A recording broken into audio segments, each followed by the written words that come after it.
Catalunya! Catalunya!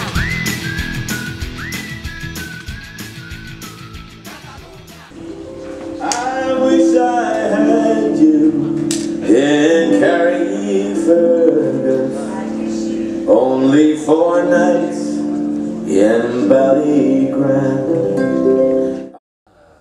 Vaig decidir posar aquest poema que es diu El principi de tot a Carrickfergus perquè hi ha una reminiscència del meu propi origen, no? Ja no només les 4 síl·labes Carrickfergus, Badalona, sinó el fet que és una població d'Irlanda del Nord, va ser la primera població d'Irlanda envaïda pels anglesos i fins i tot pels amants de la mitomania va ser l'última població que van veure els passatgers del Titanic abans d'enfonsar-se. Al principi de tot, a Carrickfergus. Al principi hi hagué irlandesos i pluja, ordenats a la inversa, potser.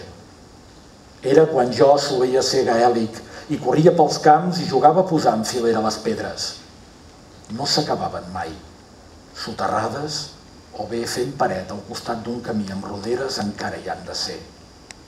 Era quan les remotes pluges d'abril duraven 12 mesos sencers i les guatlles mareses pasturaven com reines, espicossant el gra i els cucs.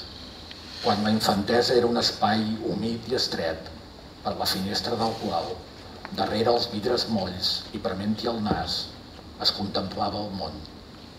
Un món amb un castell normand i amb una església que exhalava la culpa i el foc de l'infern, tan sols a unes 10 milles de Belfast o de Larne, on anaven els trens. Els veig, i tots són morts.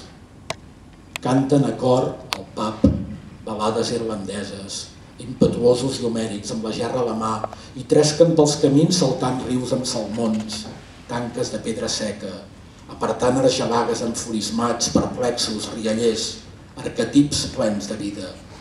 I potser per això ens resistim a acceptar que fa anys que som morts tots plegats. El mèrit és escriure sobre la infelicitat, no? Que és el que costa, i aquest exercici que els escriptors ens hem de plantejar per, posar una certa dificultat al lector, interrogar-lo, apretar-lo.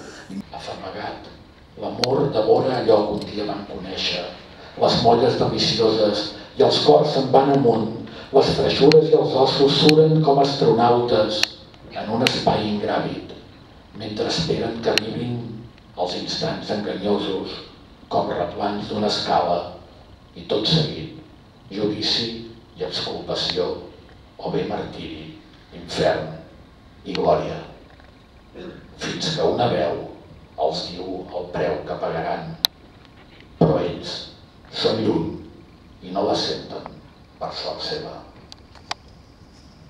A Raglan Road la vaig trobar per primer cop un dia de tardor i vaig saber que el seu cabell fosc teixia un parany que un dia jo lamentaria.